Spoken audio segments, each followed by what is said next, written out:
Hello, hello, hello. Howdy, everybody. Happy holidays and welcome. My name is Jennifer Hart with Jennifer Hart Connected. I am a connector and a soul guide. If you don't know me, my mission and vision in the world is to connect people and information together to help them who are seeking change and growth and they're wanting to evolve and they want to up level their life. I connect them to the people, the resources, the events, and the information that they need to do so. And today is this very, very, very important conversation.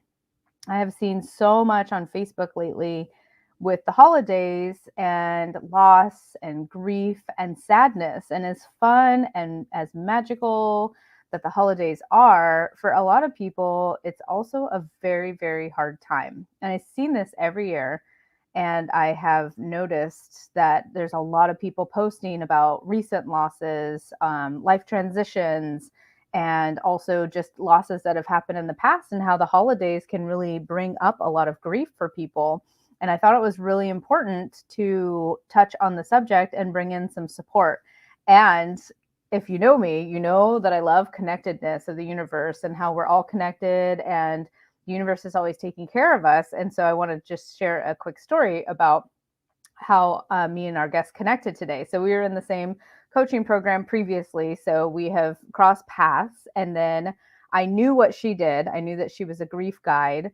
And it's so funny because I just got this hit, like literally yesterday. I was like, I need to do something on grief. And so I reached out to her and I was like, hey, would you have any interest of coming on live and talking about grief and how we can support people during this time? Because I just see so much pain and hurt going on. And she was like, yes. And I said, oh, and do you have any like upcoming events or anything that people might want to attend? And she's like, yes, starts today. Well, it was yesterday, so it was technically tomorrow, but now it's today. And so I was like, no way. Like, this is so freaking awesome. And I just love how the universe works like that. And then she told me, like, I actually was asking the universe to send me people that I could, like get on a stage and tell people and share what I'm doing so that I can reach more people. And I was like, wow, just the magic in that in itself is so cool. So today I have Jenn Cormier or Cormier, however you'd like to say it, both work out. And we are going to be talking about grief, how to deal with it, how to support people who are dealing with it. What does grief mean? Like, I didn't even realize until she mentioned it that, like, we can also grieve life transitions as well. And we'll get into that. So, Jenn is a grief guide, and she brings 20 years of experience in the healing arts to clients who are moving through life transitions and grief. She's committed to the evolution of how we relate to death and walk with our grief, which I love that because death is guaranteed. I mean, it's sad and it's hard, but we're none of us are getting out of here alive. So it's so important. She's the creator of the Transform Your Grief Immersion program, which is a unique holistic group program that addresses the cognitive, physical, emotional, creative, and communal layers of each person. And her quote is, when we shift our perspective to include our body in our grieving process and see grief as our creative collaborator, we open the door to healing, transformation, and peace. It's beautiful. And she has a new podcast, super exciting, called Walk Through Grief with Grace. And you can find that on Apple, Spotify, or anywhere else that you listen to podcasts. So without further ado, I'm going to bring Jenn on. Jenn, welcome. Thank you Yay. so much, Jennifer. Good to see you. Yes, you too. Oh, and like we totally didn't even plan this, but we like are matching in our colors, which also matches the colors on my StreamYard. I love it. So tell me, is there anything I missed in your introduction that you would like to add first and foremost? No, that was beautiful. Thank you. Okay, cool. So I want to mention immediately that you do have a 5-day event starting today, and we'll talk more about the details. But if anybody's hopping in and out, I want them to know that you have a free 5-day event that starts today at 12 o'clock p.m. to 1 p.m., and that's Pacific time Yes, online. in two And hours from in 2 hours, yes. now. So if you're watching, it's 2 hours. We're on Pacific time here. And I put the link in the caption. So if anybody's interested in registering, again, it's free. She's going to be going over a lot of amazing stuff and we'll talk about it a little later on, but I just want to throw that out there now. Okay, so tell me, I didn't even know there's different layers of grief. So should we start there, or should we start like with the grief as a loss and as life transitions? Like both are really intriguing to me. Yeah, I think they go hand in hand, and I think the conversation will probably weave those two things Perfect. together. Okay. Um, so so yeah, grief as layers. So I have been working with grief really as a friend. Like I see grief as a teacher and a friend, because whenever we were all human beings, so if we love deeply, we will go through grieving process because when we lose things, which is guaranteed, right? It's the nature of things. We everything gets recycled, so forms change. And when we love something and we're attached to the form of something, and it goes away, whether that's a death or the loss of a job or the loss of a house or a life transition, you're a mother and your child, you know, isn't nursing anymore, or now they're not wanting to hang out with you. They're not little, you don't read to them anymore. They graduate college. I mean, all of these moments in life, that are transitions, even the ones that we think, oh, we put them sort of in the happy box, like, oh, it's a wedding, it's happy, it's a baby, it's happy. But really, there's a grief in all of the happy transitions also, because if you're getting married and you're moving into a new house, you're leaving behind your single life. You're leaving behind Right. something else. If you Mhm. have a baby, like now you don't have the freedom that you had, as if you're in a couple or just as a free person with two arms and two legs, that are your own.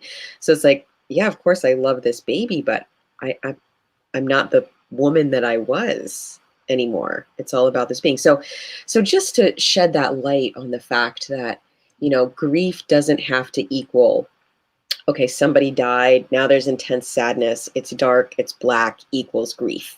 Sort of a very, narrow definition of grief. And for me, um, when my dad died in 2012, and I always have to talk about him whenever I'm talking about my work because he's the guy who got me into it. I'll just share a picture of him because he's right here. Oh, I I love it. love Yes, it. Yes, please. please. This is my dad. Oh, Oops, let's see, there we go. get him on I the, love the little on the heart camera hanging on there. there too. But this is my favorite picture of he and I, and that was taken the summer solstice. It was taken June 21st, 2012, and he died in November. And this is the last trip that he and I took into New York City together. And after that, he wasn't well enough to really do those trips. So he died of a terminal cancer. He was in his 50s and was diagnosed with stage 4 prostate cancer.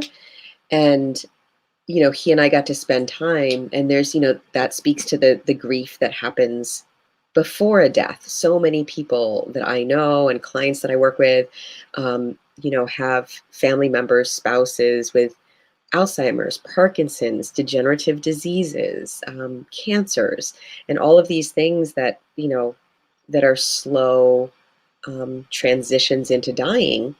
We're grieving before the death of the person. There's that one friend that I spoke to called it slow motion grief a few weeks ago, and I loved that. It's like sort of this like, you know, so I see it as a weaving. There's so many things that weave together, and grief is like a basket, and it holds all the emotions. Like it holds the sadness, it holds the pain, the hurt, the anger, the frustration. It also holds, presence. It holds gratitude. It holds love. It holds compassion. It holds humor. Like all of that can exist within a grieving process, because grief, I see grief as an evolution. It's not just a state that happens for 14 days, like someone dies and then you grieve, and then 14 days later, you go back to work and everything's fine, right? Grief is really a transformational healing journey in my understanding of it. And after my dad died, I was really in shock because for 3 years he had gotten a diagnosis originally of like 3 months to live. and he lived for 3 years. And we did every healing thing under the sun, every Western medicine, clinical trial, every non-Western mystical, from the yogic tradition, from, he read Course in Miracles and hung out with Bernie Siegel, and just everything he could possibly do to heal. And what a teacher of mine said is, you can't always cure, but you can always heal. And what was so powerful with my relationship with my dad was, when he started out with his diagnosis, he was going on he was battling cancer. He was in the fight, which is like so much of the verbiage in our culture around cancer, right? We got to fight it. And he said, this is all just doom and gloom. I'm doing all the research. He had the manila file with all of the things in there. And he's like, I get more and more depressed. And I said, well, Dad, why don't you change that file to a healing file? He was like, oh, I like that. And so there was that perspective shift for him, that this was a healing journey, and he may or may not be cured of cancer. And he is definitely going to die at some point, but he's going to wholeheartedly work on healing his being, And I see the grief journey. What happened after he died was, I had never lost anything like that before. And it really hit me like a ton of bricks. I was like a puddle. And talked to my mentors, and they said, well, you can take grief by the hand and walk with it all year long. Let it be your teacher every season, every holiday, every milestone. And at the end of the year, we can hold a ceremony for you. And that year was so powerful for me, because I really, I got to relax when they said, you have a year. I was like, oh my gosh, I have time. Because the memorial service, my mom and I had to plan like all what is the prayer card going to say? And what's the this, what's the that?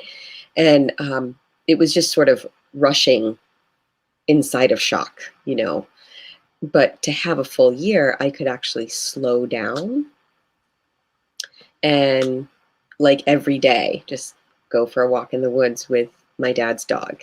He wasn't there anymore to go on that walk, but we would walk the same walk we used to. And I would do that day after day, and that was so healing. And then I started, I'm a yoga practitioner and a dancer and an artist. And so I would give myself 15 minutes a day and go, okay, grief, what do you got? And then just let myself wail or let myself roll around on the floor. And that ended up over time evolving into a dance. I love that. That's really, really beautiful. So yeah, I think that, so for me, grief taught me a lot about living and about loving. And I think that's the gift that, our culture kind of wants to push down and away anything that's the waning side of the moon. We're just want to be forever growing and expanding and getting more and being more and doing more, and but we have to let go. Also, the other half of that is letting go. So it's like we have to shed as much as we create, really. So how do we begin to have a healthy relationship with loss and with grieving, instead of just trying to, eat it away or drink it away or over-the-counter prescription drug it away, or, all of the things that how I see it, it's like all of these addictions in our culture, I think are really stemming from people not being able to be with the losses in their life and the grief. We're Oh just my trying to gosh. numb it all. Yes. It's a whole nother topic in itself, but I Right. wholeheartedly agree. And that's a piece of why I do what I do, is because I have been on my own personal development journey and healing and looking inside and self discovery. And yes, like what I see is that we don't necessarily have the coping mechanisms or the perspective, like you said, that I took it as a healing journey and I show grief as my guide. We're like, ew, we don't want to feel that. Like it hurts. Like, don't make us. And so that's absolutely beautiful. And then it gets masked by things like drinking and drugs and eating. eating, gambling, shopping, whatever the case may be, something to ease the pain.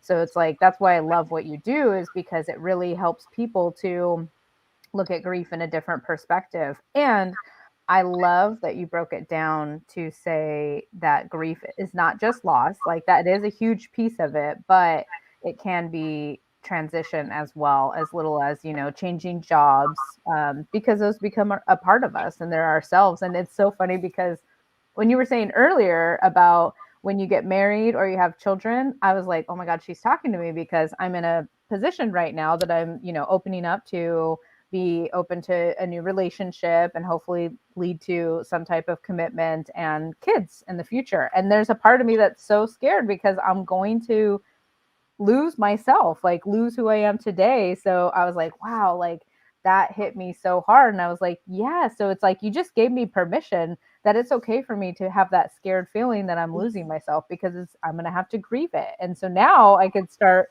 working on that along the way.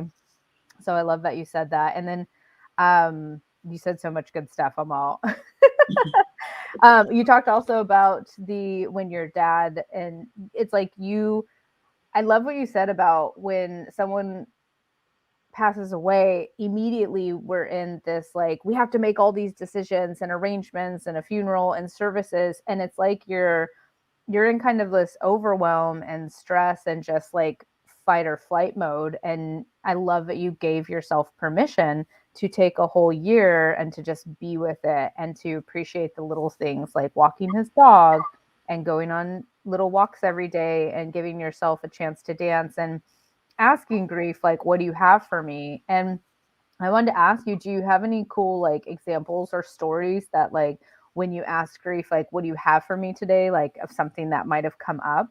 Sure. Yeah. So when I would do that, some days, I think the beauty, the healing in that practice was to have no expectation. I went in with emptiness. Like all I had, I just used my timer on my phone and I was like, I can probably handle about 15 minutes, anything. And then the timer gets to go off and then I can go back to, you know, I can go eat some chocolate or watch some Netflix or go do some numbing activity if I want. So just to speak to that, we need to be gentle in all the ways that you know, we do numb ourselves or we do try and self-protect and go, oh, you know what? I'm just going to watch Netflix tonight. That's okay. I'm just going to eat this cake or what. So just like, it's just stepping back and having the awareness of, wow, this is coming from a place where I'm really feeling some loss and it feels like too much right now. So, can we be with it a little bit longer? So that for me, that's what that was. It's like, okay, let me just set a timer for 15 minutes and show up fully. Say, okay, this is my practice. Grief, what do you got for me? And because I had no expectation and I was open and present, which is where the magic is, right? When you're just present. Some days I would be wailing. I just have so much sadness in me and I'd let myself wail, like loud, unabashed, rolling on the floor, snotty, you go all the way there. And I think what happens so many times is people are like, oh, I'm sorry, I'm starting to cry, like feeling like there's something innately bad or wrong about letting emotion move and like apologizing for tears. So I just like to put a stake in the ground for not apologizing for your tears anymore. That's we're present, emotion is moving, tears are cleansing. That's what they do. I had a friend from Australia who said, it's when you cry, our belief is it's cleansing your miwi. Your miwi is like your internal compass. And that internal compass needs to be regularly cleansed, just like oil in the car. And our tears cleanse it. It's just like synovial fluid in the joints. We need to move our joints. They need synovial fluid. So our Yeah. tears, our heart, our emotional being, that layer of ourself needs to cry as a cleansing. So I just want to stand for people to just, when emotion comes, when tears come, to just let it come. So that's something that I let myself do all the way. that whole year. And sometimes it wouldn't be tears. Sometimes, I put on my dad's favorite music and I would write lyrics down. I'd rip them up. I and one day I remember, I got up and I started dancing, and I had like a walking stick and I was dancing with it, and I was just, just fully moving and breathing in my whole body, and it felt so good. And I remember one of the first times that that happened, like pausing in mid breath, like, oh my God, I feel so much pleasure. Is this wrong? This is bad. I'm supposed to be grieving. Like this is like my come on the clock. I'm supposed to be. And it was like, no, I guess this is what grief is teaching me, that I can also feel pleasure. That's beautiful. What a lesson. And I Yeah. think that's what, when we're like, no, I'm going to just, be in the corner and like shove it all the way down, we're not accessing our capacity for joy and laughter and pleasure either, because we're not letting the river of life flow through us. So that's what I help people do is to be present, to get present, so that all of that is inside can be felt and be moved and be shed and be cried out. And then the next thing that's underneath there comes out. And maybe that's a lot of pleasure and laughter and joy. So that's the gift that people don't understand. Maybe they might not understand. That's something that I had to learn, that by leaning into all of that, there was everything else. Yeah, I love that because you talked about that earlier. Like Yeah. grief is a basket and it holds all of these different pieces to it. And one thing I want to go back to real quick, because I just experienced this recently. Growing up, I was always like told it's not okay to cry, not like blatantly, like don't cry, but like just small sayings and stuff. And so I've never been a really super emotional person. And recently, I had a huge breakdown come through where I knew something was welling up. And I really want to talk about the importance of emotions and moving them through your body or through tears or whatever that is. Like if it's rage, maybe it's like, going to a rage room or something.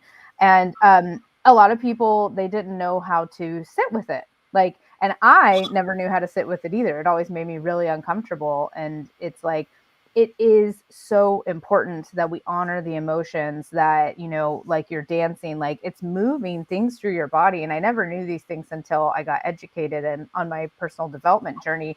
And I never knew how to hold space for people. I don't even know what that meant. I was like, what? Like, because if someone's crying, I'm like, oh, don't cry. That's what I'd say. Or like make a joke, because humor is my defense mechanism. And I love that also, but I also, know that like let it be now.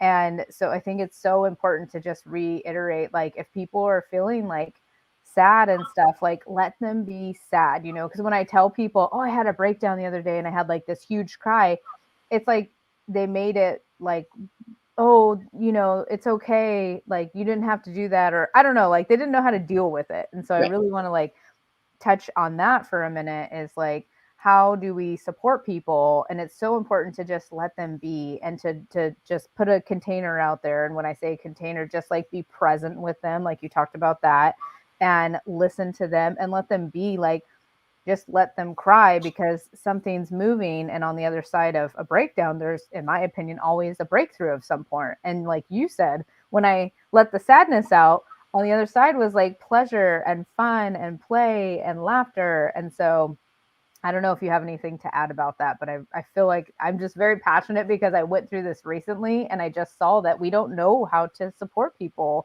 in grief, or I never did. And now I'm learning, and I want other people to know as well. Yeah. I think that the answer to that, I've got a couple of answers to that. One is, it starts with our own awareness practice, whatever that might look like. Some people have a traditional meditation practice, or different, a practice of yoga, or martial art or something, whatever it is that gets you to be in awareness. If you're practicing that with yourself and you're able to navigate, okay, what's going on for me internally? What am I feeling? How is my body? Scanning my body. What am I feeling? And like getting more intimate with what what is, right? Without saying it's bad or good.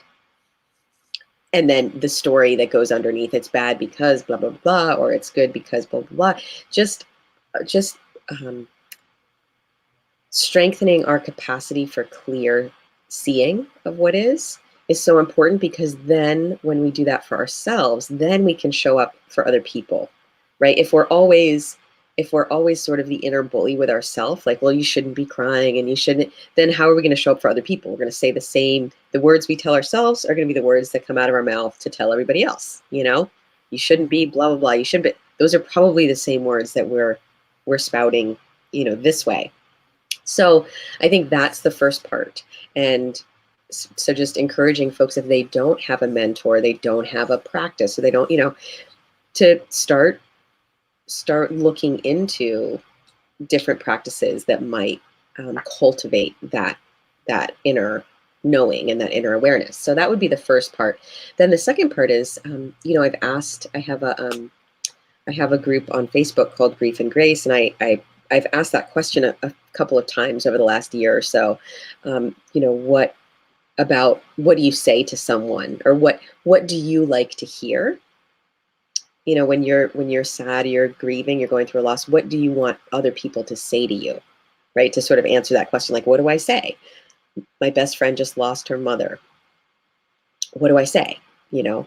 And almost 100% of the answers were people just saying, they don't need to say anything, I just want them to be there for me. So that was really the essence of so many answers I got back, was it doesn't matter. It's not the words you say. And I think that's, people get caught up like, oh, I want to say the right words to make it better. Right. And that the undertone of that is, it's not okay. So if we step into like, oh, it is okay, this is normal. This person had a loss and they are going through a healing, transformational process of grief that they need to go through. And it looks different for every person. And it's going to involve all of the things and all the tears and whatever. When we can be like, oh, that just is, then we're not going to show up trying to fix it with the right words. Right. And then we don't come up with all those like phrases like, oh, they had a good life, or that, whatever the things that we might want to say that will make it better. We don't say those things. We just say, I'm here for you, or I love you, or, I'll stop by tomorrow at 4 with a pot of chicken soup or something. We can simply be with them. And it's that loving presence is what people need. That non-judgmental loving presence. I love that. I love that. Yeah. So it's like holding the space. And do you hear the echo? Or is it just Okay. That sounds good. You said good. Okay. Yeah, so it's holding the space and just being with people. And I never knew that. I was the person that's always like, oh, exactly what you said. Like, they lived a great life, and and just not knowing what to say and trying to control the conversation. And what I'm learning, just like you said with your Facebook group and the poll you took, is that people just want you to be and let them be. Like, if they're sad or they're crying, like, just sit with them, and if they want to share a memory, like, just listen. And I like I said, I never knew, because I haven't really experienced like a huge loss, that I was very impacted by it. And so that's why another reason I wanted to have this is because I see so much loss going on right now, and I don't even know what to say at times. And so, like, just a hug, and yeah, that's very insightful. Thank you. Yeah. Okay, so we were going to talk about decreased suffering and then welcoming the challenges of grief without adding pain to loved ones. Is there anything, because we talked about, like, giving yourself permission, not judging good or bad, finding a practice that works for you, to have like that outlet. What else do you want to add in regards to like how to decrease suffering and then welcome those challenges, without adding pain to loved ones? And which I think is really important that you put that, without adding pain to loved ones, because the friends that I have had that have gone through grief, they feel like they're a burden, or they don't reach out because they feel like they're too much.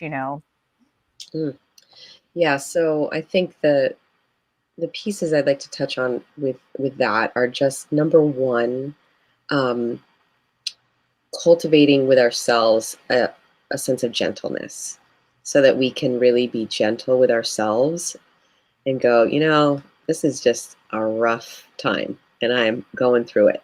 Like, I'm just, let me not add to the pain of my loss by beating myself up, right?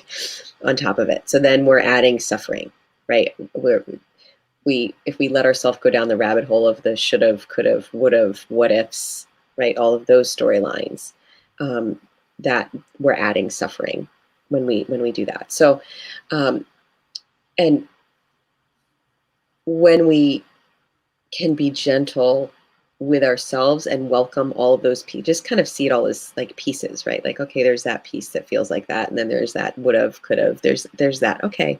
All right, everybody, like, gather up. Let me just, let me just hold you in my heart and just soften into some gentleness. And when we can extend that again to ourselves, we can then extend that gentleness to those people around us who are also suffering. And if we can also really take care of ourselves, what happens is sometimes when we're not extending that gentleness to ourselves and we're pushing, like, okay, but I'm supposed to go out and do this thing. I'm supposed to go be with family. I'm supposed to, when maybe the gentle, nurturing thing would be like, you know what, I just need time in a 2-hour bath. That's just what I need. Or I just need to go out and be in nature, go to the ocean or go to the woods and replenish myself. So really being able to listen to ourselves, be gentle with ourselves. Then when we show up in family systems and somebody says something inappropriate or maybe a humor, a comment that's maybe supposed to be humorous, but it's their defense mechanism and it was a jab, and then you get hurt and there's all of that reactivity. If we've taken care of ourselves, we've been gentle with ourselves, we're less likely to show up and jab back, right? And we're more likely to show up and see clearly, like, oh, you know what, they're hurting too. They're hurting too. Yeah. I feel like that's really insightful, because what I heard out of it is when you take care of yourself and you honor your own wants and needs of what you need in the time of grief and through the period of, grief forever, is that you're able to show up better for everybody else and you're able to be grounded. And when you're grounded and you're taken care of, it's like the oxygen mask first for you. It's like taking care of yourself allows you to actually be there for other people and not be reactive, but be responsive, I guess would be the way to say it. So that is very, very important. And then how would you navigate, everybody has their opinion, like, oh, well, you need to, like you said, like maybe you don't want to go to an event, but people are like, come on, you have to get out and go. Like, how would you navigate having those conversations with people? Because as much as it seems so easy to say, well, you just tell them I don't want to go, it's not always that easy, especially when you have that pushy relatives that's like, no, you have to go, like it's time, like I'm getting you out on, the move, blah, blah, Right. blah. Right. I think that comes that, there's a for folks, if you're familiar with, Marshall Rosenberg's work, the nonviolent communication, it's really, the essence of that is tuning in with yourself. What am I feeling? What do I need? And then making I statements, right? You're navigating, I am feeling sad. I need solitude. So would you be willing to just give me the grace that, can I just decide on that family gathering an hour before whether I'm going to go or not? Because I might just want to be in the bath all night, and I might want to go, and I might really want to be with people. So, can you have some understanding around that? And would you be willing to hear from me just an hour before whether I'm going to be able to show up or not? And that is so awesome and simple. Yeah.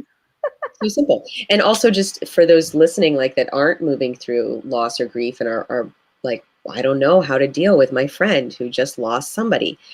We can all do that for each other. We can all say, hey, I had that happen with a friend, and I have it there are a couple of social things this week where it's like I really wanted to go out and was like, can we just play that by ear? Because I think I might need to go to the ocean instead. Can I just let you know right beforehand? Can we just let it be, play it by ear? And I did that, I had to do that a couple of times. And, and I think because this is the holidays and we're talking about holiday grief, that's a real specific thing that we can do for each other over whether you celebrate Christmas or Kwanzaa or Hanukkah or nothing, whatever your background belief and celebration sort of framework looks like at the end of the year, whether you do New Year's, Chinese New Year's, whatever that is, if you have a holiday invite that you want to extend to a friend, to be able to say, hey, I'm going to go do X on this day. I'd love for you to come with us. I know you've been going through, your process with loss. And I know you might not know what you need until the day of, or even the hour before. So I just want to let you know that I want you to be with us and I would love to see you. But I also understand if you need to take space alone or do something else. I'm completely open to whatever you need, and I support you in whatever you need. If you want me to just drop some soup off at your house and you want to stay home, you don't even want to see me, I'll just leave it at your doorstep. Kind of like what, seeing grieving people like new mothers, that need that 40-day window of just snuggling in bed with their newborn infant. People drop off food. You don't expect an invite in, like she's laying in bed with stitches. It's like, I just drop the food on the doorstep. There's a cooler and everyone just dressed. So same with loss. Like I'll just drop some food off, just text me and say, food drop, or I'll be there. Yeah. Or something else. So also coming up for me, what was really helpful, and I know I'm saying a lot here, but I think it would be beneficial for folks to hear. I know that when I was grieving my dad, it was hard when people were like, anything you need, I'm here. And I'm like, really? Anything I need? Like, how about a plane ticket to Peru? Can you do that for me? Anything? I mean, anything? Yeah. It's not anything I need, because there are a lot of things that I would want to ask for that I know you're not willing to provide, So instead of, and it's also kind of a lot when you're grieving and you're like, I don't know what I need. So for the supporter person who's like, anything you need, instead of saying anything you need, you might be able to say, hey, listen, I'm here. I'm available for a hug right now if you want a long hug, or to bring you food, or if you want to go for I'm going to go for a walk at 5 if you want to come. And then it's like, then I can be like, do I want to walk? No, don't want to walk. Oh, I love food. And yes, I need a hug. Or no, right, I just had I don't need a hug right now, but so then it's like, if you can offer something specific, like, hey, can I bring you soup right now? I'm making extra. Or do you need a hug right now? Or do you want to go for, if there are specific things, then that person who's grieving can navigate, do I need a walk? Yeah, I would love a walk with a friend right now. That'd be amazing for you to show up at my door. Yeah, can you come to me because I can't drive? Yeah. Okay. I love that. Specifics. That's such great advice. Because that's what I wanted to touch on too, is like, I've heard that, it's like we say with good intention, like anything you need, I'm there, just tell me. But what I also know is that asking for help is so hard. Like it sounds so easy, but it's so hard. And so it's like when you do think of something you need, most people don't even text you to ask that. So I love that you said be specific and ask, like, or tell, like, I'm doing this. Do you want to come? Can I bring you this? Beautiful. Thank you. Thank you. Thank you. That is like golden nugget, like advice right there. Okay. And then we were going to also talk, you said you have a tool to help support the nervous system. Yeah. So really one of the things that I'm going to be teaching in this 5-day event. So if folks want, I'll be offering a tool every day in this event. Ooh, so cool. if you want to come and learn some things that might help you regulate your nervous system, because what happens is when we are sort of in this, I know a lot of people are pushing through, right? It's the holidays, Christmas. I've got to do all these things before this date, or wrap all these things, or get this in the mail, or whatever it is. We're sort of in that overdrive. So we're in the sympathetic nervous system. Like we're kind of in a fight or flight. Same thing with like getting my dad's memorial service done. We got to like just do. So how can we down regulate ourselves and come out of that a little bit? And one thing I'm going to recommend, because we don't really have time, I'm going to need to go for like a longer teaching, but folks are welcome to come on the event today at noon. I'll teach this today there. But one of the things I'd love for people to just think about for a second is, what do I love to do that brings me down into slower mode? You know, what do I do that slows me down a few miles per hour? So for me right now, it's a hot bath. And I've been getting in a hot bath like for 2 hours every night. and that's how I'm functioning. so it might be for folks a shower or a bath where you bring some consciousness to it, instead of just hopping in the shower because that's what you always do, right? Well, I shower in the morning, right? Or I shower in the evening or whatever. You could get in that shower and really feel, pause and do that pause and feel, like put a hand on your heart as you're in your shower and feel what's flowing through right now. What do I need to shed? Or in the bath, and just letting, like, if tears come with the water, right? Or if there's like something that you need to let out with sound, you know, making sound, trying that, trying that, letting sound come out while you're in a shower or bath. So it's a small thing, right? And there maybe folks in the house, they think you're singing or, or whatever, you know, but, you know, and the other place that a lot of my clients and folks, you know, when they really need to make loud sound, and, you know, they're not going to go rent a break it room or whatever, is just in their car, for folks that have cars and that are drivers, you know, to roll up the windows or roll down the windows, or when you get on that, just be able to yell, you know, or pull off on the side of the road and just let it all out. So I'm just going to give that little nugget of play with making sound and letting sound out. It is so powerful. Yes. Like, I mean, I never realized it. This is what I was thinking of as you were saying all these things. I think back to my younger days and dancing, like going out clubbing at the time, and also singing in the car were two things that always made me feel better. But now that I've done a lot of work into personal development and healing and looking at things on a deeper level, I'm like, oh, that makes sense. Like, I didn't know that those were like healing, but they truly are healing, because we're also moving through our body. And I do the roll up all the windows and then go yell in the car. Yeah. Yeah, roll them up or roll them down, or however that works. And, you know, just for folks too, it's like, okay, we're in, you know, COVID year 2. So it's like the dance party might not happen in the club, but you can make it happen in your house. Yep. So We just, can you do it know, on Zoom. living room dance party, you know, just turn the music up and make sound. Yes. I love that. Yeah. Awesome. Okay, so let's talk about the event. So it starts today at 12 p.m. Pacific time, which is about an hour and 15 minutes away. Yep. And it's going to go for 5 days from 12 to 1 every day. It's free. Tell us what it's about.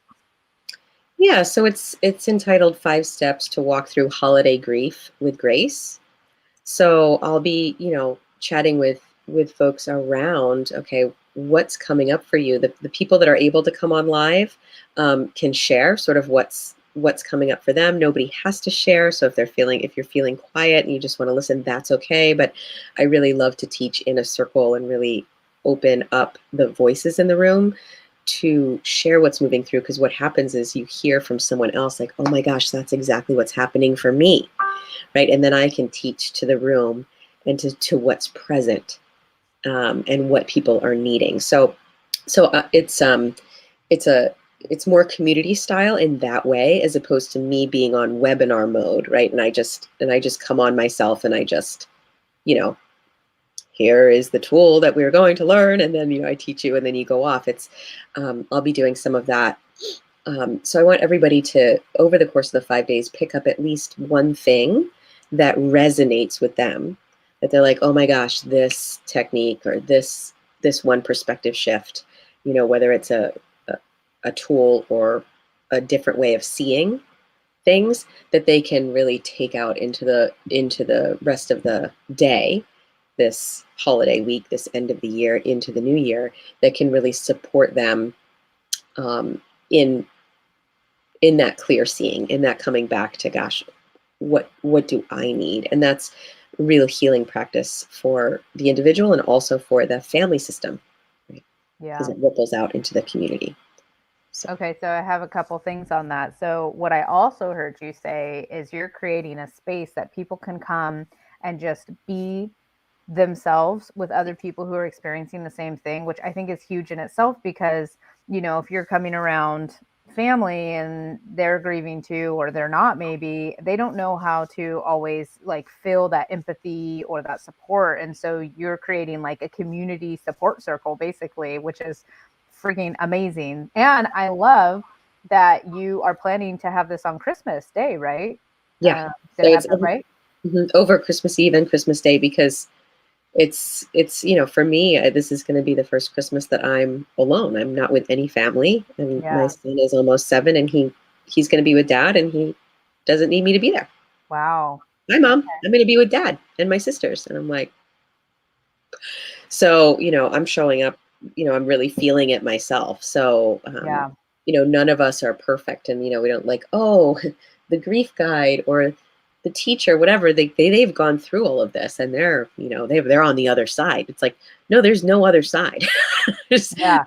This is life. We're all just walking on our path. So I'm moving through my own grief about being alone on Christmas. And I know so many people um, are alone on Christmas, whether their family is living in different places or their kids just went off to college, or or they had an illness or a death in the family. So there's just so much. And you're right, because sometimes when we show up with our family, even if we've gone through a similar experience, they're dealing with it in such a different way, or Mhm. you're not able to really be understood sometimes with family. Yeah. Family can be tricky like that. So yeah, to show up in a space where you can show up in your pajamas, you can show up with, tears and snot and, whatever. It's all good. And this is the practice of showing up and being gentle with ourselves and compassionate with ourselves wherever we are, welcoming whatever is, and then welcoming each other just like they are. And there's no, oh, you don't need to cry, or it's okay, right? Like you were Mhm. saying, it's just what is. And that is such a healing act to do that for others, for Yeah. ourselves and for others. And to be in the presence of others that are going through the same thing. Because, Yes. I've been to a lot of workshops and stuff. And sometimes, like, the bonding experience of being around people who are going through the same thing as me at the same time is Yes. so much more powerful than like people Yes. that have known me my whole life. You know what I mean? Yes. And so I Yes. love that you're creating that space for people.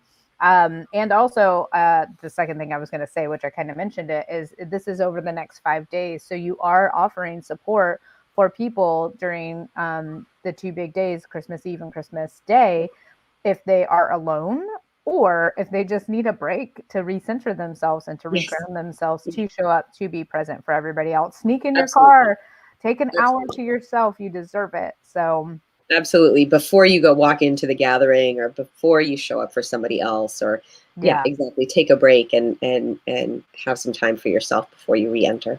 Okay, and then to register for this event, it's absolutely free, and it's going to be hosted online through Eventbrite. Is where you can register. I put in the captions, like the comment of our Mhm. original post has the Eventbrite link, and I'd also like to.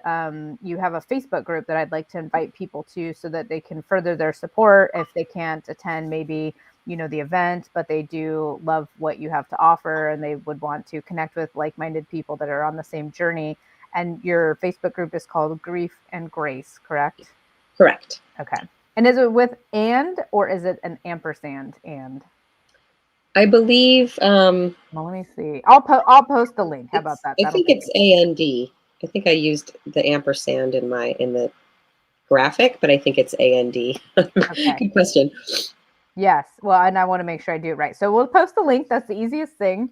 And I just want to say thank you so much today for joining me. I know it was last minute, but it was divine timing. And I know that there's going to be people that are watching this on the replay. Let us know if you have any questions or however we can support you. And I see we're getting nice comments here. Maria says it's such a beautiful conversation. And Linda said she's been grieving a lot, and she's learned more about the different types of grief from listening to us. So, Linda, I'm glad you're able to join us, and our heart goes out to you. And thank you, Jenn, for being here. And I'm so excited that you are just opening your heart and your soul to support other people in this work. It's very, very needed and very valuable and very vulnerable at the same time. So, thank you for being you. Thank you, Jennifer. It's been really a pleasure to sit down and talk with you. Just really rich. And I learn something new every time I sit down with somebody and start talking. It's like, wow, look at that. Yeah, that's great. You know, different things will drop in that I learn as well. So I think you said Maria and Linda who are watching, and anyone else that watches the replay. Also, if noon Pacific doesn't work for you live, if you join the Eventbrite and you can only make it for 1 day or 2 days, that's okay. So you don't have to be there all 5 days. And also, I'll be putting it in the private Facebook group, the Grief and Grace Facebook group, so you can watch it like at midnight or something, you know, or at 6 in the morning. You can watch it at any time over the course of the week. So I love that. Yeah. Okay. Thanks, Jenn. Everyone, have a great day and as happy of a holiday as you can and you feel like. And whatever that is for you is totally okay. Beautiful. Thank you, Jennifer.